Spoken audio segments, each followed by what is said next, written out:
Hello and welcome to Frankly Speaking, where we dive deep into regional headlines. I speak with leading policymakers and business leaders. I am Katie Jensen.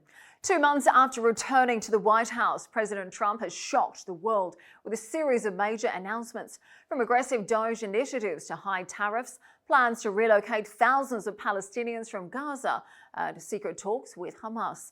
Today, we hear from Norman T. Roule, the former senior U.S. intelligence official and Middle East expert, to ask what President Trump's actions mean for U.S. foreign policy. How will they impact the changes underway in the Middle East? Can Washington be convinced to back the Arab world's plan to rebuild Gaza? And is a Trump-Putin summit in Saudi Arabia on the horizon?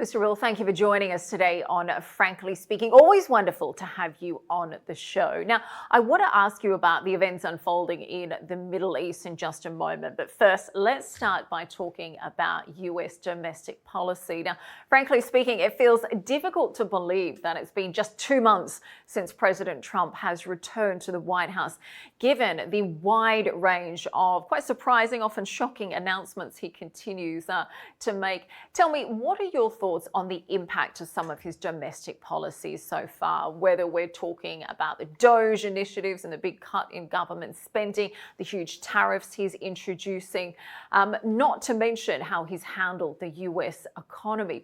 Tell me, what's your verdict as an American? Thank you for having me, Ms. Jensen. I think to begin, the easy thing to say in the United States is that we need to do something about our deficit spending. We need to make cuts. The hard thing to say is that we should make cuts that touch specific people or entities. Multiple presidents have stated exactly what President Trump is stating. It's actually easy to find specific language that President Trump has used and find those quotes used by Democrats and previous presidents, almost the same words.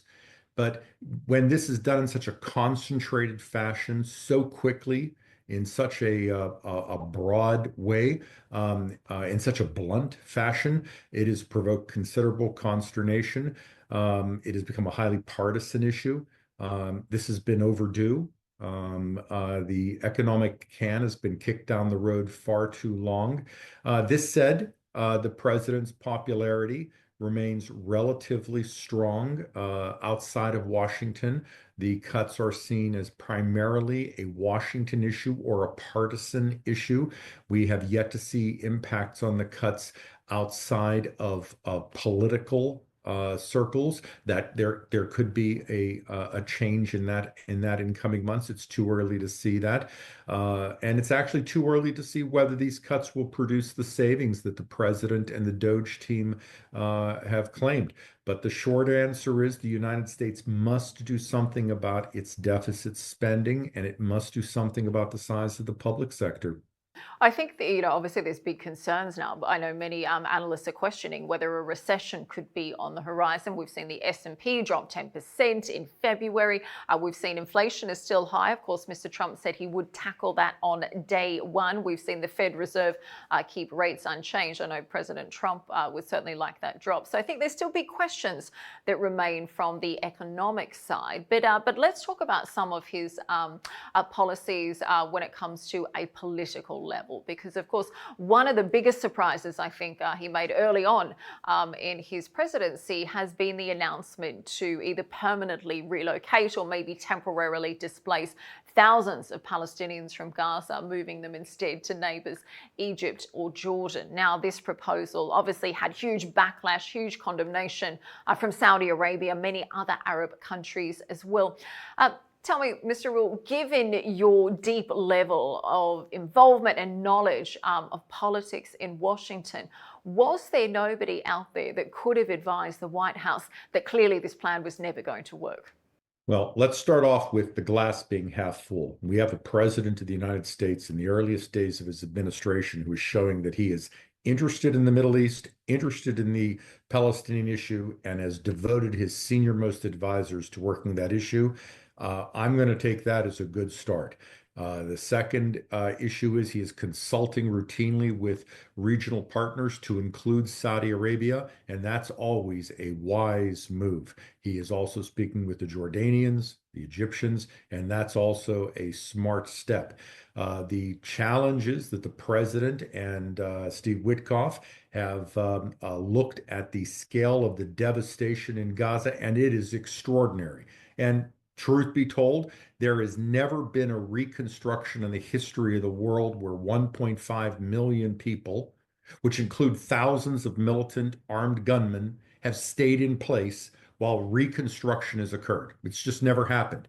And their position is these people need to be moved to a place where they can have normal lives while that reconstruction takes place. Now, the challenge becomes very reasonably, well, what if the Israelis have other ideas for that territory? What if the militants have other ideas for the places where they go? What if the Palestinians want to stay? Those are all reasonable issues. Those questions have been raised. And I think the president's position is, well, we're stuck then. What do we do with 1.5 million people who are living in terrible conditions, inhuman conditions? And there are thousands of gunmen who are willing to practice human sacrifice to obtain their political objectives. Now, the Arabs have pushed an alternative plan, and I think it's an excellent first step. And Saudi Arabia has devoted considerable and wise leadership in this regard. The challenge remains, what do you do with thousands of armed, radicalized Palestinian gunmen who will almost certainly seek to take control of the resources that are brought into that area for political purposes and corrupt purposes? That issue has yet to be resolved. And I think it's one issue to explore different options. I think it's quite another for someone like President Trump to release that rather shocking AI-generated video that showed himself and Prime Minister Netanyahu sunbathing on the beach, sipping cocktails. But tell me, going back to the plan, the Cairo plan that has been presented by Egypt and the Arab League, tell me, what are your thoughts on that plan? Do you think there's really any reason or to really try and push ahead with it, given that the US and Israel have given such opposition and rejected the plan so far?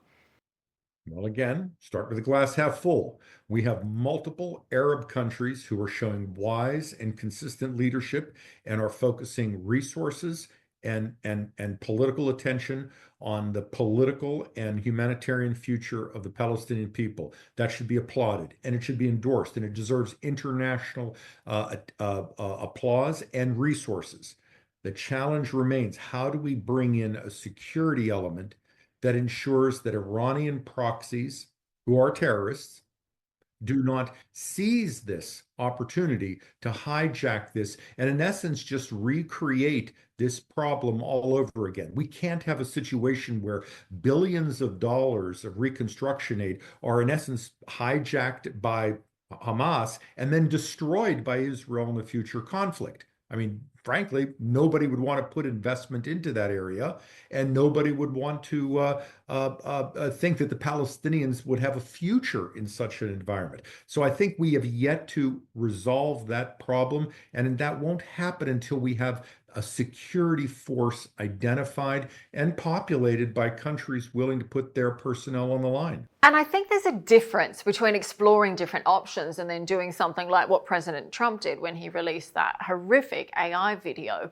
showing Trump Gaza and showing President Trump and Prime Minister Netanyahu sunbathing on the beach. But tell me, there have been a number of Arab countries, officials, even pundits we've had on this show that have said Arabs should have come back with a clearer line on Hamas. As, let's face it, there's no way on earth that anyone is going to agree that Hamas would have a role.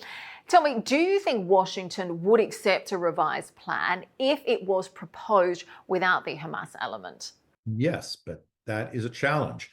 We need a plan that shows that the Palestinian Authority or an authority or a Palestinian entity, because this has got to be a Palestinian state, and I am a supporter of a two-state solution, as I think most of your listeners will be, and needs to take responsibility for the direction of the Palestinian future. And this can't be one that is hijacked by Iran and those who are going to just propagate violence. The Israelis are entitled to security, just as the Palestinians are entitled to their future. And we just can't have a situation where billions of dollars are put at risks of an Israeli airstrike propagated by a militant operation because Iran sends in missiles and terrorists. I mean, we just can't have that. And until we have a structure that can prevent that, and it's doable. We have some exceptional leaders in the Middle East, exceptional leaders in Saudi Arabia, and in other countries who've eradicated terrorism in those countries. If you can eradicate it in those countries, the United States and elsewhere, surely we can do the same thing in Palestinian territories. So tell me, because even if Arab nations do convince Hamas to leave, where would they actually go? Do you think we'd be looking at Qatar, Algeria? What is the best option? Well, that becomes a challenge. Um, let's be honest. Let's take President Trump's plan, and let's just say Trump's plan were to happen. Well, even if Palestinian militants were disarmed and they were to go to, let's say, Jordan or Egypt, well, they could rearm themselves there and not only conduct militant activities in those countries, but attack Israel's from those countries, which would then provoke more violence. So you need to put them in a location where they're not going to threaten the security of those countries and not going to threaten Israel and provoke more violence. So we're talking what, Iran? We're talking Algeria? We're talking Yemen? I mean, this is a very, very difficult environment. And then for the Palestinians who go to these countries, what sort of lives do they have besides living in a terrorist training camp for the next 20 years? So you need a structure that in essence says if militants are moved somewhere, what's the process of giving them an alternative existence so that they themselves have a future beyond terrorism? We don't want to just create an external army that plans terrorism for the rest of their lives. And obviously, it's a hugely complex issue. I know President Trump certainly surprised everyone by saying America is having direct talks with Hamas. And he justified it by saying, look, there's American lives that are on the line. Now, tell me, do you have any insight on what is being discussed in these talks and what could possibly be agreed? And given the shocking attack we've seen from Israel on Gaza this week, and frankly, the US green light to Israel, is that now a sign that these talks have failed? Well, I think it's a sign that there is a consistency to the Trump administration statements. The Trump administration stated as follows: we will speak with anybody for a diplomatic arrangement. We won't speak endlessly. We will look for alternatives, such as moving people to other countries, offering an extension of a ceasefire, doing what's necessary. We want hostages back. We want peace. We will see where this leads, but we're not going to tolerate endless violence and endless militancy. And if that happens, as the president stated, I believe his exact words, all hell would break loose. The challenge is that all Iranian militants, be it the Houthis, be it Hezbollah, be it Hamas, they practice not only the use of human shields, but human sacrifice to gain propaganda, recruits to deter actions. And therefore, this means Palestinian civilians will die. And that's a great stain on our generation. It does feel, though, that President Trump really took credit for the ceasefire and has then let it unravel. And there's a real time after time administrations have always regretted giving Israel too much and asking for too little. Do you think we're going to be having this discussion again in 2 years and regretting that once more Israel has let down the US? Well, I may have a different view. I think that the Trump administration gave Hamas an opportunity, an open door. I think if Hamas were to have said, we will release hostages and we would like safe haven in another country. We would like guarantee that we will not be killed by Israel. We would like a financial security in that country. I think the Trump administration would have said, we'll make it happen. That's my opinion. They didn't choose that. Instead, they chose, we insist that we will be in charge of Gaza and Israel must leave. Now, that's the Hamas plan right now. And I can't imagine any Israeli government ever accepting that, or an American government accepting that. And in fairness, I can't say that that's Israel's fault or Washington's fault. And that's the problem we face. And I think you make an interesting point there, but we have seen Netanyahu boast many times that he can surpass any US administration. He did that with President Biden, with President Obama as well. And I have to wonder, do you think he would dare do that this time around with President Trump?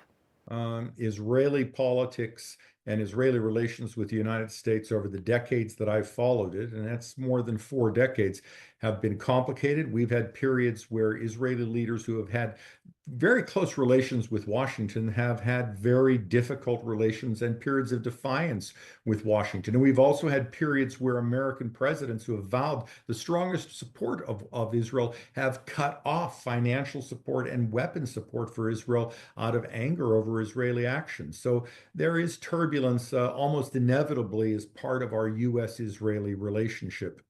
And I think, in particular, the events this week, the shocking attack on Gaza, it really does feel like there has been a real unraveling there. But I want to talk to I want to talk about some other developments that have recently made headlines in the region. The US strikes on the Houthis.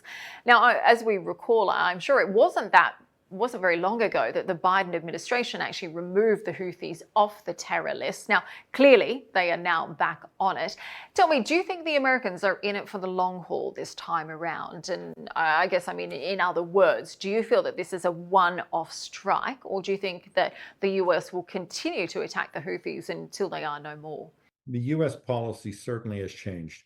Yeah, American forces have seen more than 170 attacks by the Houthis. And to put that into perspective, that means thousands of Americans who are defending the freedom of navigation in the Red Sea, an area which is of relatively little economic consequence for the US economy, have seen hundreds of missiles and drones from the Houthis fired at them and successfully defended against them. The Biden administration practiced defense and degradation of Houthi capabilities, and which American forces, aided by Europeans, did relatively well, did quite well, in fact. The Trump administration is taking that one step further and aiming at deterrence. So you're seeing a concentrated, focused campaign that appears to be very, very well informed, that is aiming not only to destroy Houthi capabilities, strategic capabilities, but also to aim at Houthi personnel, basically following an escalatory ladder that is similar to what the Biden administration did when they targeted Kataib Hezbollah personnel who attacked Americans in Jordan, but also the Trump administration's actions leading up to the killing of Qasem Soleimani. In essence, saying, don't make us do this, but if you're going to target our people, we will give you many options to stop, and eventually we will go for your leadership. That's what we're seeing in Yemen. But what is also different is that the Trump administration has declared very vocally, Iran, we've had enough of your providing weapons to the Houthis. And there are now more than 14 Iranian missile systems being operated in Yemen, and more than approximately a dozen drone systems operating from Yemen as well. Now, that logistics system has been cut because of the naval presence in the area, but Iran can restore this at any time and interdict global trade, and indeed provide capabilities that extend that interdiction into the Indian Ocean and have greater impact on the world's economy. The US is saying that is over. And that means that Iranian Quds Force personnel in Yemen may well, and I believe should well, think that they are now at risk if they are standing near Houthi ballistic missiles, explosive boats, or offensive drone systems. Okay, so you don't expect President Trump to surprise us all anytime soon by saying, actually, the Houthis are really great people, and the problem was they just didn't fear President Biden.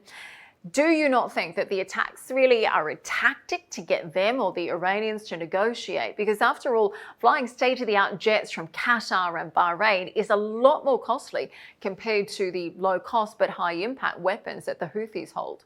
There is very little likelihood there'll be negotiations with the Houthis, and indeed the Trump administration will and should leave the Yemen issue to regional partners to work. That is a regional issue, not an American issue. It is quite costly to bring down Houthi weaponry, but when you look at that, sometimes people say it's a $4 million missile bringing down a $100,000 drone. That's true.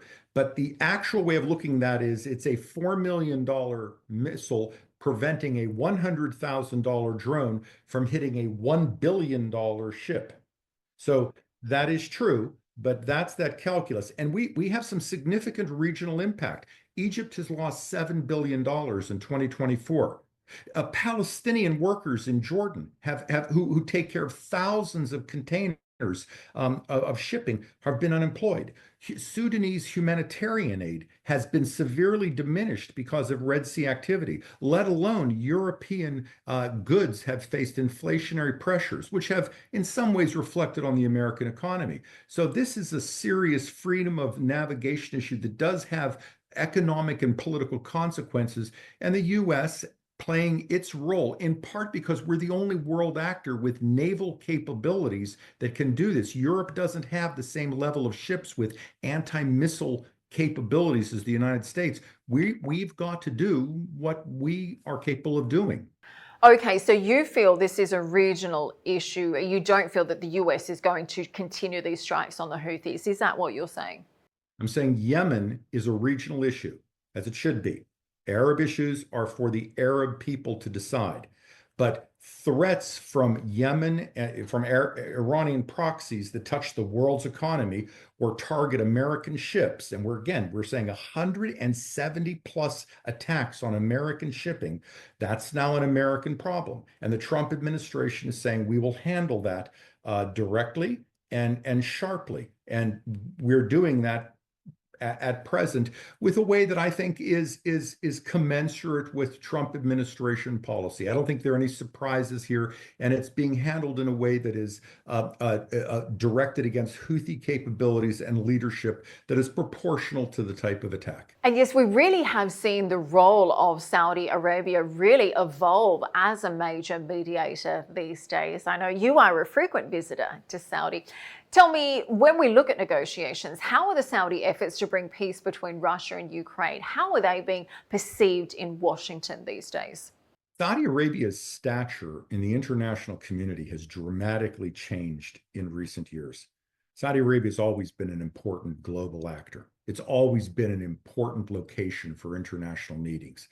But it is impossible not to recognize that Saudi Arabia is a meeting place for every globally important issue. Caribbean leaders, Central Asian leaders, meetings that at one time would take place in Geneva, Paris, Berlin, Washington, now take place in Riyadh or Jeddah. The upcoming meetings between Ukrainians and Russians, the technical meetings, will take place in Jeddah. That's the sort of thing you used to see in Europe. We're seeing a power shift take place that recognizes that Saudi Arabia has a stature which at one time was certainly regional, with some, because of Islam or some other aspects, energy had a global role, but it's gone beyond that under the leadership of King Salman and Crown Prince Mohammed bin Salman. Saudi Arabia's global stature is significantly greater. And I think your listeners should look at the meetings that are taking place regarding Russia, China, and other places that have happened, and in those terms. So tell me, when do you expect the big meeting between Putin and Trump to take place? As someone like yourself who is so intrinsically involved in Washington politics behind the scenes, what can you tell us about this meeting? Because there's many people who are expecting it very soon. Well, I think probably, I would say many people are expecting it to be soon, but I sometimes think that there are some Saudi officials who would say we would like to have a day off in between. I'm sure your leadership wouldn't agree with that, but I suspect privately some people are saying we would like to have one day off between big meetings since so many important things take place in Saudi Arabia anymore. I think President Trump and President Putin will each want some sort of broader agreement, some sort of progress to take place. The initial discussions have produced the first steps on an energy cessation, energy style attacks. It's not quite there in terms of that's been achieved. The Russians agreed to halt attacks on Ukrainian energy sites. The Ukrainians have stopped. They've accepted that. The Russians did launch drones at Ukrainian energy facilities. They claimed that those launches occurred while the agreement was being made, and that they had not only called back those drones, but they had shot down their own drones to keep them from achieving their mission. Some may have got through, we'll see, but I think coming days we'll see where this goes. I'd watch the technical discussions that take place in Jeddah. There is a momentum that's building here. That is clear. This is a terrible conflict, and we have watched Saudi Arabia, also the United Arab Emirates. We're watching again the region play a bigger role, play an important part in bringing together not only Ukraine and Saudi Arabia, Ukraine and Russia, but also freeing prisoners between the countries. I mean, Saudi Arabia has brought home prisoners to the United States from Russia, but also Ukrainian and Russian prisoners. Riyadh has done a number of remarkable things, but I think we need, for Putin and Trump, we need a broader set of agreements to take place. Steve Witkoff, a number of Russian advisors, I believe, are in quiet communications behind the scenes. This is going to need to percolate for a while. And of course, President Putin is holding strong on the fact that he says he'll only agree to a full ceasefire if we stop seeing international support and aid and information for Ukraine as well. And as you mentioned there, the energy deal, that's obviously big news, but it certainly isn't quite the solution that President Trump thought he would have on the first day of his job, has there been? I want to change direction a little bit and turn our attention to Syria. Now, we've also seen big changes underway in Syria as well since the Assad regime collapsed and the former leader of HTS, Ahmed al-Sharaa, took over. Tell me, in order for the new government in Syria to really stand a real chance of success, do you think that the sanctions that have been imposed essentially on the old regime, should they be lifted? Well, the answer is yes.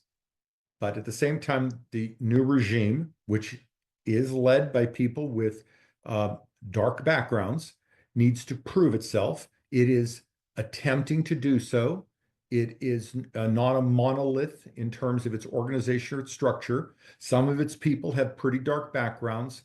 The actions that have taken place against the Alawites need to be investigated and addressed. But I go back to my previous comments on Yemen. This is an Arab issue.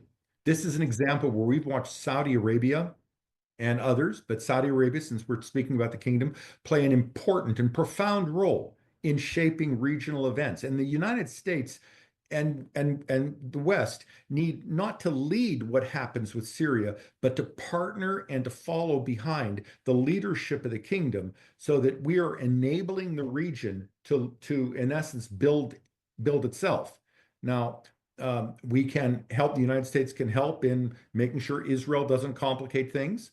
We can help and make sure that Western banks help Syria as needed. There's a lot we can do.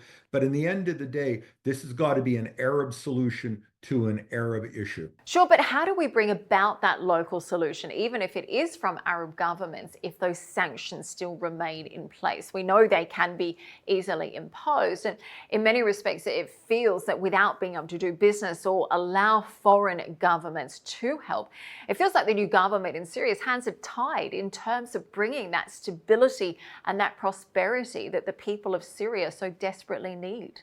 I agree. And we have seen some very promising developments between the Syrian Defense Forces, how Kurds are handled between the new Syrian government and the Kurds.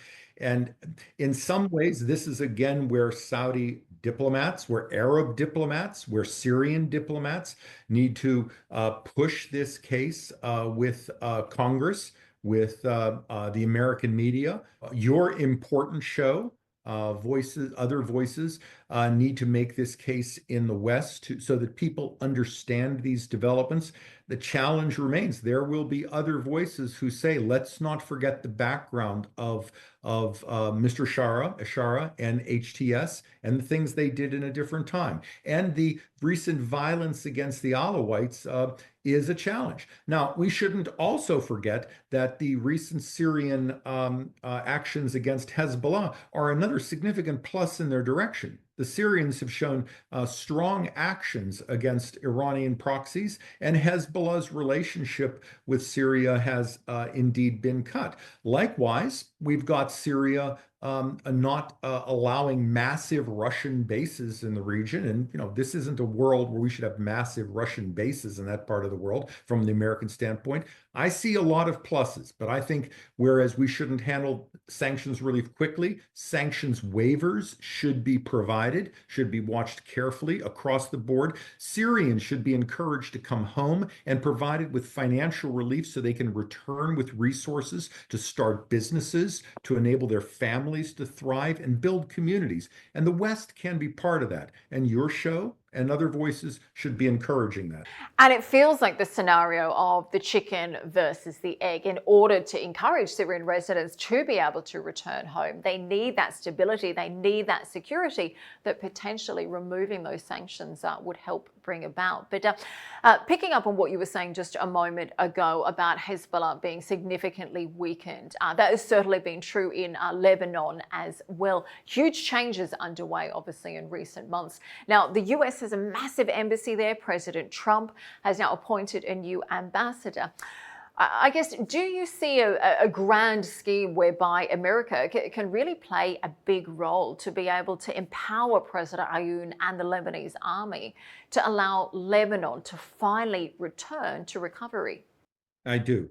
And again, this has got to be an Arab-led initiative where the U.S. is a partner. It's your world. We're guests. We're partners, but it's your world.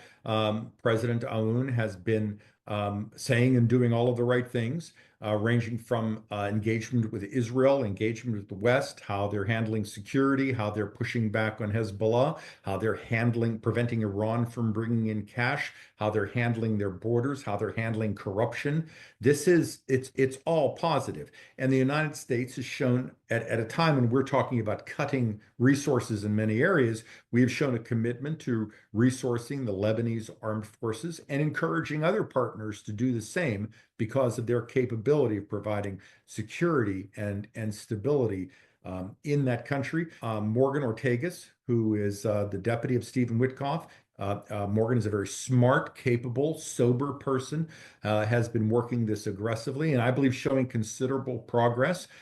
She's tireless in her focus on bringing Lebanon to the attention of policymakers and making sure that they get what they need from Congress and elsewhere. I think Lebanon is going to be one of the bright spots of 2025. And of course, we've really seen that relationship change, not only, I think, between potentially US and Lebanon, but also Saudi and Lebanon as well. But Mr. Roule, we're almost out of time. Before you go, if you'll allow me to ask one more question, we're very excited because Arab News, the newspaper that produces this program, is going to be celebrating its 50th anniversary this year. Now, I know you're an avid reader. In fact, rumor has it you've been an avid reader for about 42 years. So tell me, what are your thoughts on the importance of this anniversary, and what role do you think Arab News plays in informing people in the US about what's going on in Saudi Arabia and the region too? So your rumors are correct. I have been not only a reader of the Arab News since I think its 8th year of publication. I think it was still being published from Jeddah in those days. But I have also been a listener, not only of your show. You recently had Faisal Sultan on from Lucid and Turki Al Faisal on, I believe, Ali Shahabi recently, but also the Rayhana Nia show. Your digital work is done very good. Faisal Al Abbas has done great work since 2018 with the transition that took place then. There are a couple of benefits that people get from the Arab News newspaper. It's on my tabs. I look at it every day. It's not just because it covers news that isn't routinely covered in the West. That's important.